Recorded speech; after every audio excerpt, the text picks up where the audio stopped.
Now, let me then explain something else to you. Why is it that pagans, and why is it that Jesus said it is pagans that look for miracles? Why is it that the Bible says, because that's what the Bible says in 1 Corinthians, you can write it down, 1 Corinthians chapter 14, verse 22. 1 Corinthians chapter 14, verse 22. 1 Corinthians 14, 22 says that signs is for unbelievers. Signs are for unbelievers. Signs are for those people outside. Signs are not for Christians. Signs are not for believers. Now, let's pay attention to another thing here. Can somebody come here, please, quickly? Fast. Tell me, please, that miracle that happened at the beautiful gate, where did it happen? Did it happen in the church, or it happened outside the church? Outside. No, you could talk loud so that they will hear. Outside. Say it louder. Outside. Outside. Now, listen to me, everybody.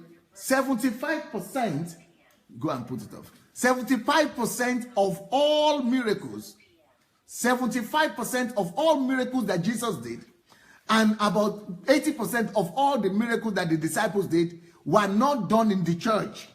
Miracles, signs are for outside. Signs are for those outside, are for unbelievers. Signs that's why the evangelists are the people who are supposed to be doing miracles. And those miracles are not supposed to be happening in the church. Why? Because signs and wonders, miracles, signs and wonders is for pagans, for idol worshippers, because that is what they are looking for. So since they are looking for that, it is a style we could use to get their attention. Now when they get the miracle, we then point them to Christ. That is what we saw at the beautiful gate. If they were outside in the street, they performed the miracle for unbelievers. All unbelievers, 3,000 people or 5,000 people gathered.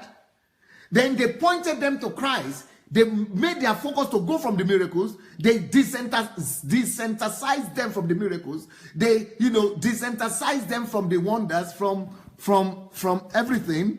And they caused them to focus on Christ and on Christ alone. So that is what we are supposed to be doing. But today, we are not doing wonders outside. We are not going to the villages to do wonders. We are not going to the street to do wonders. We are not going to the hospitals to do wonders. All our wonders are taking place in the church. All our wonders are taking place about Christians. So we are converting Christians into pagans. It is Christians that we are converting into paganism. Now, so the first question is, where was this miracle taking place? In the street or in the church? In the street. In the street. Number two, who were the crowd that were gathered together? Christians or unbelievers? Unbelievers. Unbelievers. If you really are anointed, that thing that those guys were doing, the one that is talking to God, let him go to the hospital or to the street or to the unbelievers and talk to God, and let's know that he is real believer. Then even me, I will become born again. And I'll become his church member. Let him go and talk to God like that, so that we will all become born again. If they really have power, if they are really anointed, let no Christian be there. We don't need Christians there. Let only unbelievers will be there.